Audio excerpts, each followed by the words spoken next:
আমার তো কোরআন শরীফ নিয়ে নিছি, আমি ছুঁয়ে বলতেছি এই সম্পূর্ণ ঘটনাটা মিথ্যা।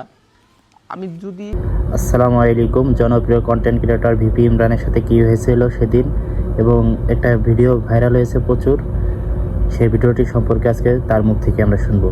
আসসালামু আলাইকুম দেশবাসী, আপনারা আমার একটা ভিডিও দেখেছেন যে ভিডিওটাতে আমাদেরকে ধরে নিয়ে গেছিল, আমাকে আটকায় রাখছিল।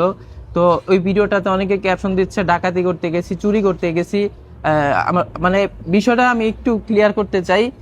এই দেখেন 18 তারিখের যে দিন হচ্ছে আবু সাইদ, রংপুরে আবু সাইদকে গুলি করা হয়েছিল, তখন প্রত্যেকটা এলাকা মিছিল হয়েছিল। আমি কি করছি, আমার কন্টেন্ট ক্রিয়েটর গ্রুপ নিয়ে আমরা প্রায় 50 থেকে 60 জন লোক নিয়ে আমরা একটা মিছিল করেছিলাম।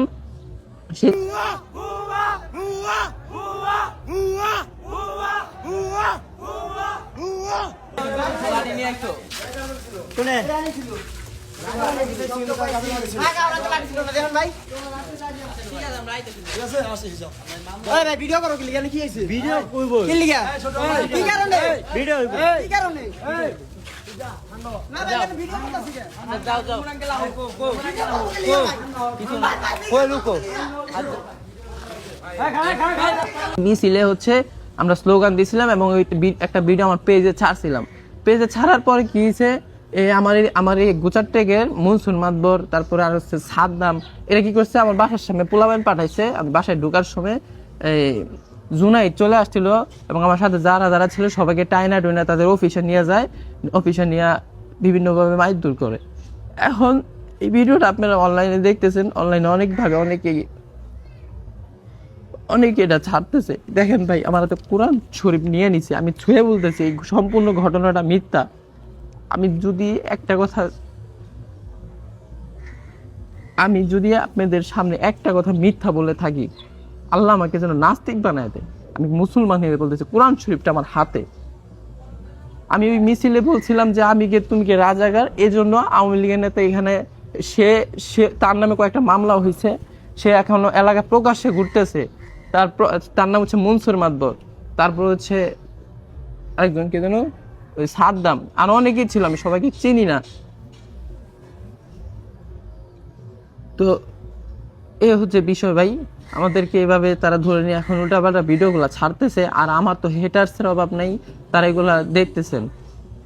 ভাই দেখেন, পিছনে ঘটনা না জেনে কি একটা ক্যাপশন দেখেই একজনকে মানহানি আপনারা করতে পারেন না। এই বিষয়ে আমরা পরবর্তীতে একটা মামলা করেছি, ও এ তো শেষ হয় নাই। আমার এখানে একটা অফিস আছে, সে অফিসটা পর্যন্ত তারা ভাঙচুর করছে। সে এই বিষয়ে মামলা নিছিল আশুলিয়া থানা এসআই অপূর্ব, সে তদন্ত করছে। সে এখন বদলি হয়ে অন্য একজন এসআইয়ের কাছে সেই মামলাটা আছে।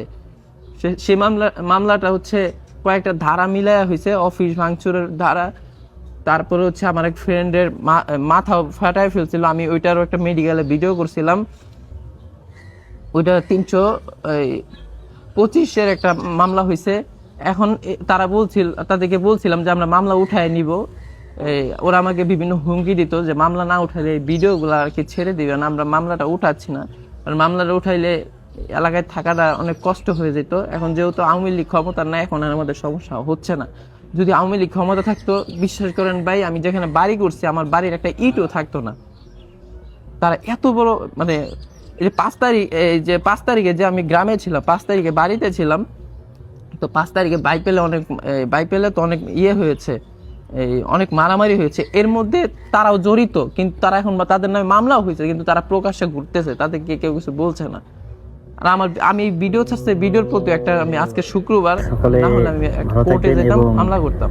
গুজবে কেউ কান দিবেন না, মানুষের পিছে লাগে। বিষয় হচ্ছে একটা ভিডিও দেখছেন আপনারা, আমাদেরকে এখান থেকে তুইলা নিয়ে যাইতেছে, বুঝছেন?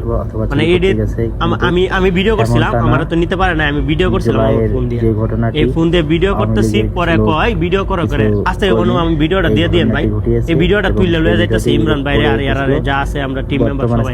আমার নিতে পারে না, আমার হাতে মোবাইলে ছিল, আমি আড়ালে আরেকজনের সাথে কথা বলে চলে আসছি। এইটাই প্রমাণ যে এরা নিয়ে যাইতেছে। দেখেন ভিডিওটা, তাহলে বুঝতে পারবেন আপনারা। ভালো থাকবেন এবং গুজবে কান দিবেন না। সকলে দয়া করে আমি এখনো